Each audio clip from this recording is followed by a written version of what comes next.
Welcome to all of you faith processors in the room, which right now is nobody, unfortunately, but we're going to go ahead and have this wonderful interview with Audri Svay. Audri, thank you so much for being here. We will also be recording this and putting that out on the various podcast outlets that exist.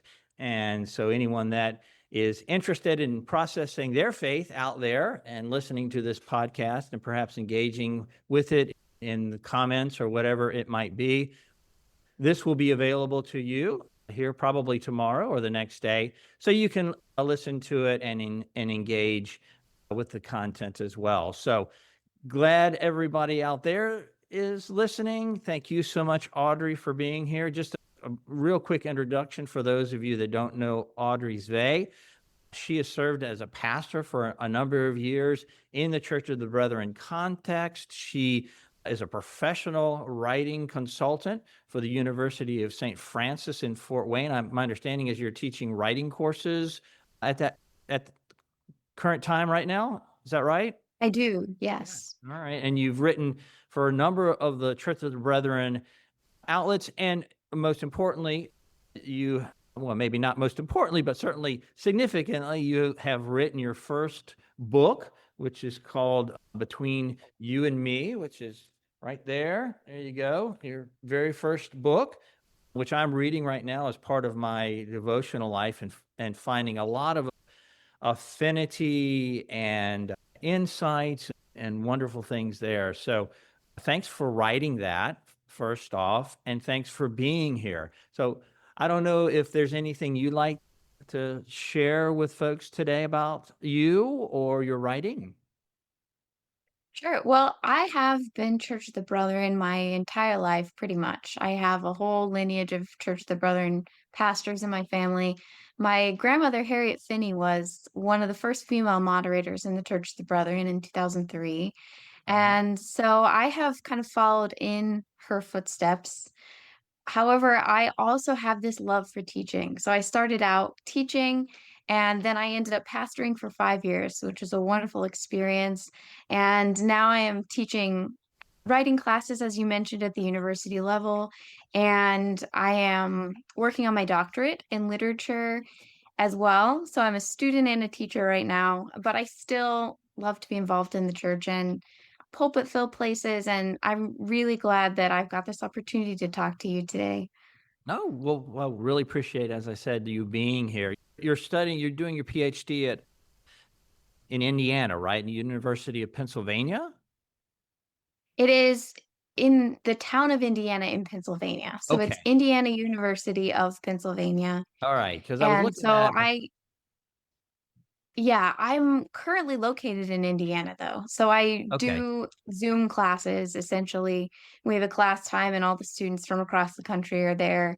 It's a great program for teachers because we work during the day and then we are in classes in the evening. Okay. Wonderful. Yeah. I'm considering auditing some classes at Bethany Theological Seminary, which you're a graduate of, in theopoetics, which is kind of how I got to know you a little bit through Scott Holland at NOAC, the National Older Adult Conference, which of course you were not an older adult, but you spoke there. And I loved hearing what you were sharing. And then I took your class. I don't know if you remember, I was in the class that you did, where you had us do some writing. I wrote about my Mimi and sitting on the stoop in the kitchen with the bricks and the ashes. So that was a lot of fun. And asked you at that point if you wouldn't mind doing a podcast. And of course, you said yes. So very excited. I've been trying to get more and more authors and writers and speakers and whatnot on the podcast. And one of the things that I have found is that there is a considerable amount, I think, of timidness to get onto a format like this, have open, free-form conversations, and and be accountable to the words that you say. And that is one of the topics that you have been speaking on a lot, about the power of words and how words form identity. And Mm, perhaps, sort of in this context, illuminate identity, right? How our words display our who we are, who is our identity. And so I would just want to mention that, it's brave of you, it's courageous of you to come on and talk with me, kind of an unknown person here. So thank you for that. Would you mind just sharing a little bit about this whole concept or theme? I think it's really a theme that you have been focusing on and being asked to talk about in regards to the power of words and how words form identity. When did you start first thinking about that or realized that, and why is that so important to you? sure. I don't know if I could pinpoint an exact moment that I realized that words impact identity, but I do have a lot of memories, as I suspect that a lot of people do, of being labeled at a young age in some way in school as early as first or second or third grade. Kids are getting sorted by intelligence. There's suddenly people who are advanced or are honors, and there's people who are not.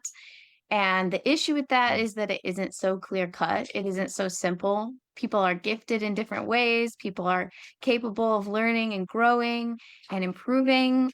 But if you get told repeatedly, especially at an early age, while your brain is still developing, that you're smart or you're not smart, then you Mhm. can start to internalize that or spend your life feeling like your own perception of yourself or other people's perceptions of you are wrong somehow. And then, of course, that extends beyond intelligence. So we categorize people by race, we categorize people by how friendly they seem, by whether they fit a certain standard of attractiveness, whether they fit a certain definition of what we think a good person is. And so it really lays a foundation early on based on the words that we use with one another. Mhm. Yeah, I can remember kind of growing up, and we people would say, "Oh, you're so funny," or "You're so quiet," or "You're this," or "You're that," and just experiencing that in real form, and then either either embracing that. I think sometimes when people label us this or that and begin to articulate how they experience our identity, and then we begin to sort of either appropriate that or Mhm. resist it. So you know s- maybe somebody says, well, you're so funny, but maybe we don't want to be we don't want to be funny, and so we have to take measures to somehow not be labeled funny, or we really like that, and so we are always being the jokester. Can you talk a little bit about, your thoughts on those two aspects of when people use their words to define our identity? And yeah, do you have any thoughts on how people decide what are they going to do with that? Right? Are they going to embrace it? Or are they going to resist it? Have you ever thought about any of those things? Yeah, well, I think it partly depends on who you're hearing this from. If you're hearing it from people who are very close to you or who mean it as a compliment, and it seems like a very good thing, like they say you're funny and I want to be around you because you're funny, maybe you internalize that and say, I do want to be funny. That's a positive thing. Or alternatively, maybe you're hearing something over and over that feels very negative to you. However, even if it doesn't feel right to who you are, if you're hearing it enough from people, you're still going to internalize that as well. Or, like Mhm. you said, spend your whole life trying to defy it in some way to prove that you're not this label that people have put on you. So I think it has a lot to do with who is saying it to us and how often we're hearing it. Yeah. Well, you've taken some of these concepts and ideas, and of course, speaking on them. You just spoke at, I think it was a dinner for Brethren Press. We talked about these kinds of things, and but you've also taken it and written this poetry book where you start out talking about the power of words. And the book is in 3 chapters. The first, or 3 sections, I guess, really. The first one, as you know, of course, is identity. And then the next one for our audience is place. And then the third one is calling. So kind of moving towards the book, Hmm. that first section of identity, I think, really speaks to what we're talking about now, the power of words and the formation of identity, or the disformation of identity, in certain sense, dismantling of our true identity into something that others perceive, and we decide, because we want to be appreciated and loved and liked, that we are going to step into that assigned identity, which is really not who we maybe even want to be or like to be. So you start with this section on identity. Can you talk a little bit about the various poems in that section? Why you kind of chose the ones that you chose, and which, of course, I don't imagine anyone ever likes to do about their own writing. Is there one you like the best? Is there one that you feel like, oh my goodness, if somebody's going to read any one of those things, what's that one that I'd really like for them to read, because I just believe that can be would resonate with my heart and with their heart the most. Hmm. Yeah. So I think you're right that identity is the part of this book that focuses the most on this concept of how words form identity. And a lot of that is because I'm sharing my own personal experiences in this identity section with how labels have shaped my identity. So the opening poem shares the title with the book. It's titled Between You and Me. And I wonder if I could just read a couple of stanzas from that poem Yeah. because I made this the first poem in the book for a reason, and that's because I think it sets the stage for this idea. Between you and me, I'm wondering, if I say I'm religious, a woman, a minority, will your blood pressure decrease, finding relief in familiar company? Or will you back away slowly, pen raised at the ready, to write off what you disagree? Which of those causes you discomfort? Or is it all three? Do you want to know all my identity? Or is knowing me just partially an easy way to keep the peace? So I name in that section 3 different labels that people have used for me, which is religious, a woman, and minority. And I wanted that to set the tone for the book because it's both an invitation and a challenge to think about how many different pieces that we all have that make up who we are. And especially the ones that make us feel comfortable or uncomfortable, and how do we approach that? I have several other poems in the identity section that focus on one aspect of identity in particular. So I have one titled First Impressions, which is about how I'm often perceived as much younger than I am. I have another titled Oversimplification, which is about my experience being multi-ethnic and not fitting into a single racial ethnic category. Then there are 2 more poems in that section that deal with my religious identity. So on being Christian, on being Church of the Brethren, there's one titled Brother in Discomfort, which is about the separation between people of different religious beliefs. And then there's one titled Dear Annual Conference, where I talk about the differences between people within the Church of the Mhm. Brethren.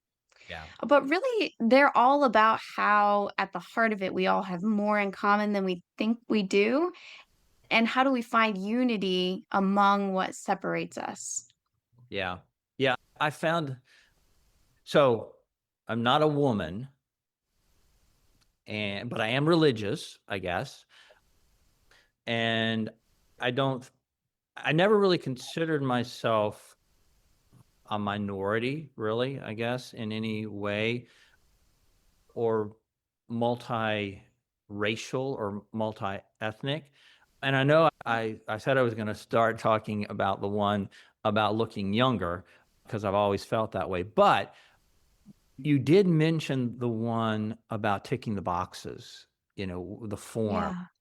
And I remember reading that, and it was profound. I mean, just really profound. And I started thinking through, I always tick white, right? I just, I guess I was just trained to tick white. I'm a white male, Anglo-Saxon Yeah. male. But I started going through all of, my lineage and the various people and places that even I came from, whether it's English or Swiss or, whatever it might be, and realized, well, I'm a big mishmash of things too. There's not really, for anyone, I think, one box that we can tick. And for me, even though I probably am very much would be considered a one box dude, Mm. right? It just was helpful. It was helpful for me to realize, and we have a lot of diversity in ourselves that I don't think we spend a whole lot of time reflecting on. And so I really appreciated that, even though maybe for someone like me, you wouldn't expect would get hit by that, but I was. I thought it was very profound. And I love the way that you share your story in just a really beautiful, thoughtful way.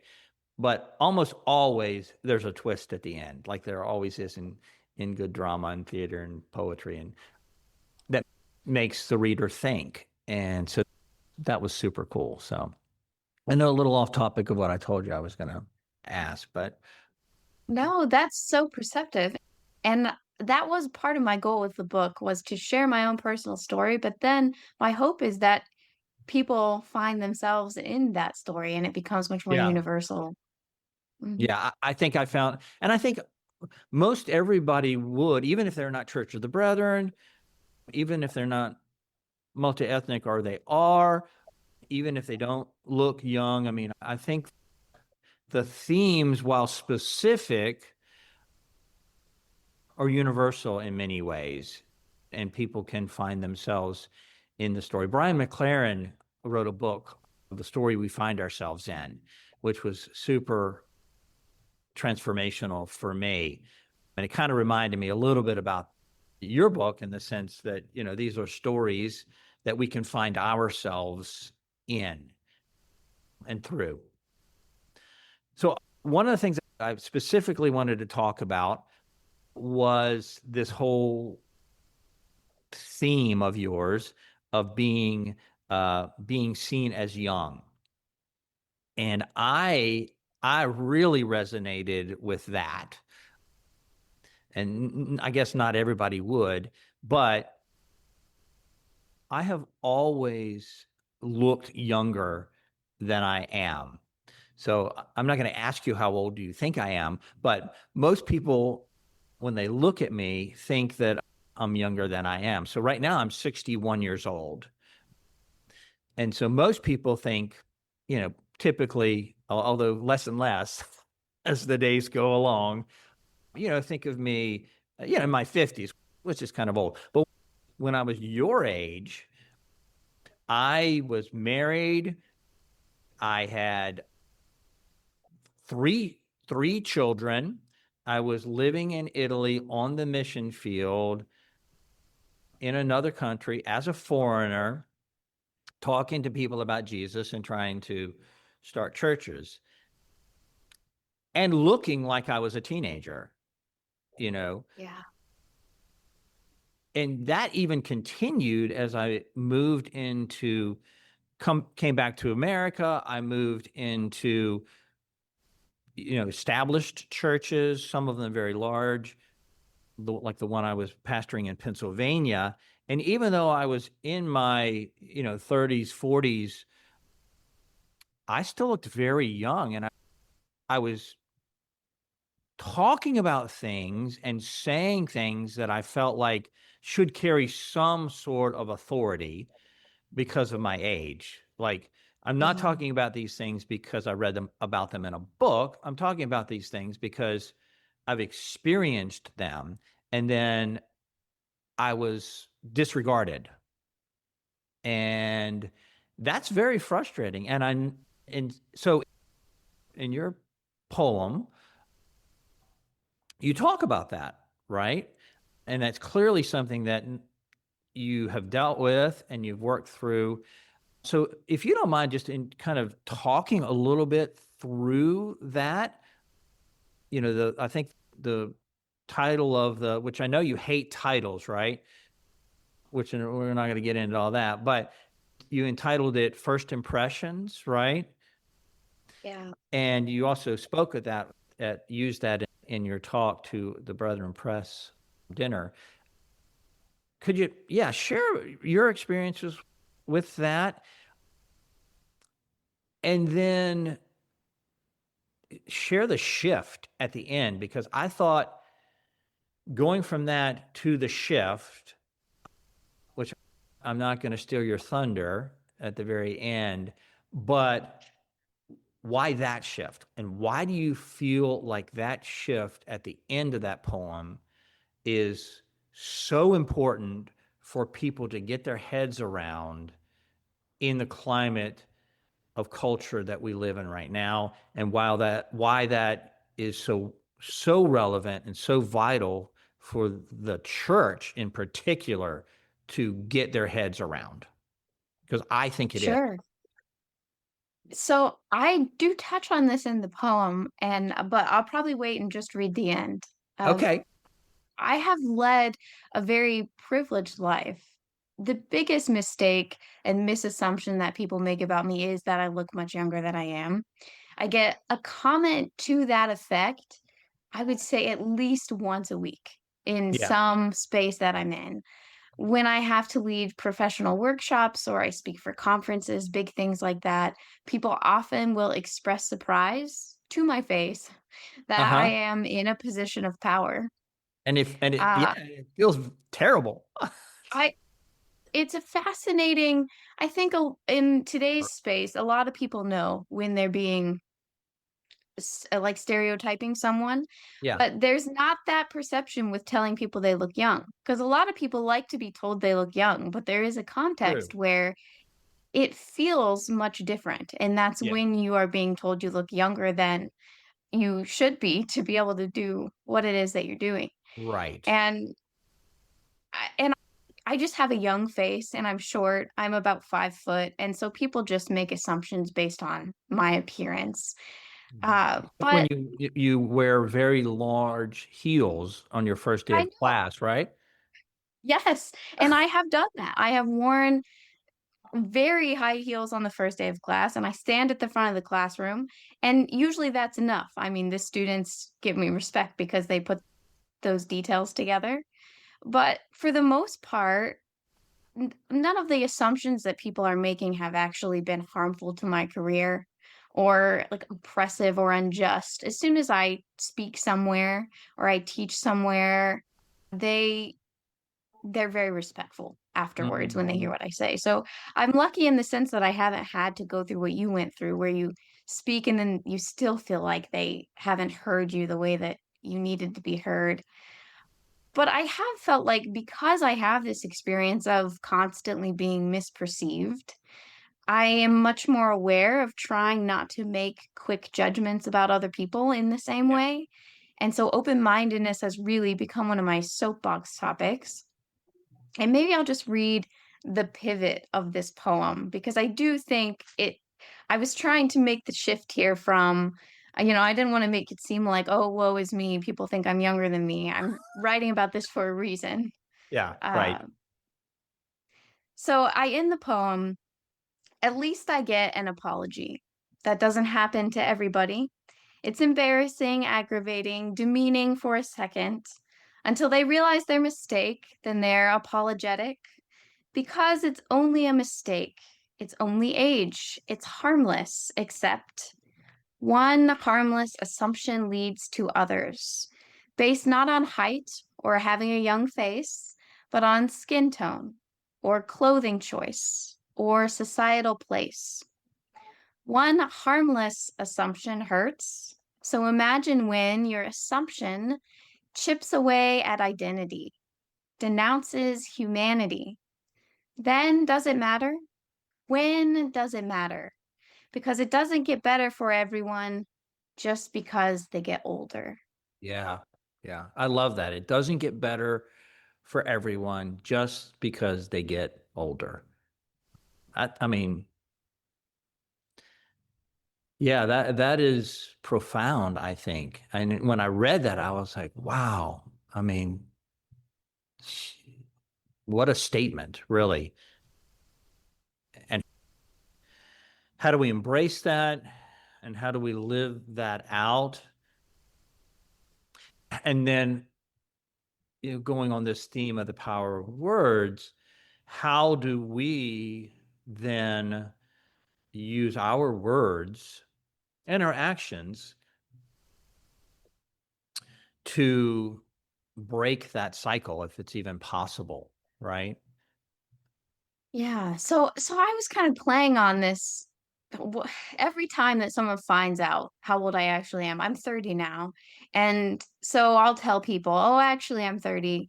And they always say the same thing to me, which is, "Oh, don't worry. You'll appreciate it in 20 years." Yes, I heard that a And lot. And so they can kind of excuse away their words by saying, "Don't worry, you'll change."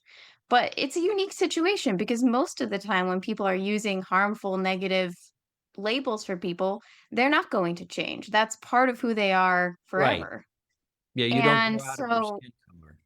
yeah, you don't. And so I'm trying to get at that. Like they can try to excuse away what they've said to me, and that's what makes mine not as big of a deal. But there's a lot of things people are saying to people that are very harmful. And I think that gets to your second part of the question. So Jesus spent a lot of time challenging people's labels and assumptions. You're just a simple fisherman, come be my disciple. Right. You're a leper or a tax collector or a woman or an outcast. Let's talk. Eat dinner with me. Come and follow me. You're Saul, who had literally been persecuting Christians and going against everything I believe in.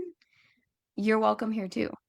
Right. So, if we're trying to be Jesus in the neighborhoods today, then it feels really important that we are aware of the language we're using for ourselves and for other people.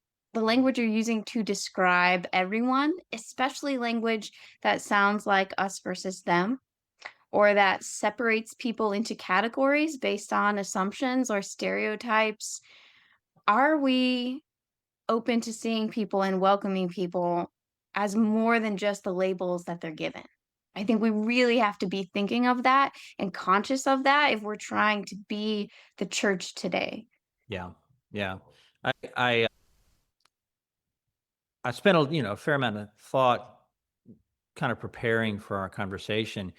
And when I was on the mission field, there was a guy who Neil Anderson. I'm not sure if you ever heard of Neil Anderson, but No, I don't think so. he did a lot of work on identity and the "you are" statements that are in the Bible, in the New Testament in particular, about who Jesus said we are and who the other writers of the New Testament said who you are now as a new creation. You are a new creation. You're you're salt, you're light, you are reconcilers, you are continuing the ministry of Jesus, these kinds of things. And then, of course, the I am statements of Jesus. And I was thinking that I'm not sure that pastors, preachers are spending enough time just articulating those two things, those two categories, the I am statements and the you are statements in the scriptures, because it was all about reforming people who once were and now are. And when I was in Italy and we were forming the congregations there, we spent a huge amount of time on that. Jesus says, I am this. And now because you are in me, you are this. And all of those you are's were better, and were formational. So those are some of the things that I, sort of thought about as I read that poem and then started, reading some of your other writings and whatnot. And I think it's really important. I don't know. Yeah, I don't know how we do better at that. I certainly try to do better at that Yeah. when I'm glad that you touched on that because a lot of it has to do also with the images we're using for God and Jesus and the words we're using for God and Jesus and for ourselves. yeah, And a lot of those show up in very familiar ways in hymns and things like that. And yeah, one theopoetic thing that is happening with one of the arts with music is that people are doing the putting of new words to old traditional hymns. So our heart songs, they're releasing, books where there are new words to these that refresh our images for God and the yeah. words we're using for ourselves. And that's something I'm really excited about That's great to to hear see. because Mhm. I might get slammed for this, but there's some not great theology and in a number of the songs that we sing, and not just hymns. I mean, a lot. I love all types of music. I find a lot of affinity in contemporary Christian music, which is typically from the 80s. But, the the theology in those is sometimes not what I would like to put forth and foster. And I know that singing is formational. The songs that we sing, I mean, working Yeah. with elderly adults, the last thing, and I don't think anyone would argue with this, the last thing that people with dementia and Alzheimer's are able to remember are the words of the hymns that they've sung their entire life. I mean, I can't tell Yes. you how many people I visited in the elderly care facilities that, they are just clueless about what is going on, who is there. But as soon as you open up a hymnal and start singing, great is thy Mhm. faithfulness, I mean, they are singing, not only are they singing the right words, but they're singing in harmonies. It's like, what is going on? So I think really important talking about words that are Mhm. formational. And one of the things that Brenda Martin Hurst, who was a professor of worship at Eastern Mennonite Seminary for me, said that I always remembered is that worship informs our theology and theology informs our worship. And we, as pastors, when we're planning worship, we need to be extremely thoughtful that what we're doing in worship is going to inform people's image of God and understanding of God and Absolutely. themselves and divinity, and vice versa. What we choose to do in worship illuminates what our heart beliefs are about God and ourselves. And so it's really important to put a lot of thought into that. Yeah, that's absolutely true. Yeah. Well, anything else you'd like to share as we conclude here? Well, I really appreciate you having me on. I think the only one of your questions that I maybe didn't answer was, do I have a favorite poem? And that's And okay. You don't have I, to answer okay, unless you it want is to. Of very difficult. I mean, I love course. so many of them. I do have one in the second section, or no, the last section, the calling section about theopoetics. So a little nod to Scott Holland, who was here a few weeks ago. Okay. There's one titled Crumbs, which is in the place section. I don't know if you've gotten to it quite yet. Uh-huh. It's in the second, toward the end. But I like that one because I got to work with this really neat metaphor for people as crumbs and the fragility of life. Uh, but I would say if I had to choose just one favorite poem currently, it would probably be Ripping Point, which is, it feels very relevant for our society. That one is about community feeling torn apart, people feeling torn into, families and churches trying to seek a path toward mending and hope.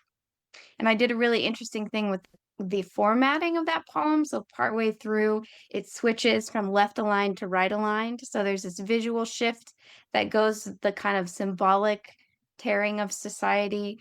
And that's something about poem I really like, getting to be creative with format. So I would say there's a lot of poems in here that I really love. And I'm just so glad to get to share the book with people. Well, wonderful. Well, thank you for sharing with me and all of those that are listening to this podcast. And yeah, appreciate you very much and all that you're doing. And hopefully we could have you back some other time. Yeah, I'd be happy to hear from anybody who wants to talk and talk some more. All right, awesome. Well, thank you so much, Audrey. Thank you, everyone who might be listening to this. We hope that you've enjoyed the conversation, and everything is going to be on my Substack. There'll be this on the podcast, will be on Spotify as well as on Apple Podcast. There'll be some other reflections from me about this conversation on Substack. So if you want to touch base with me or Audrey, all that information will be there. Again, thank you, Audrey, and we're going to head to worship now.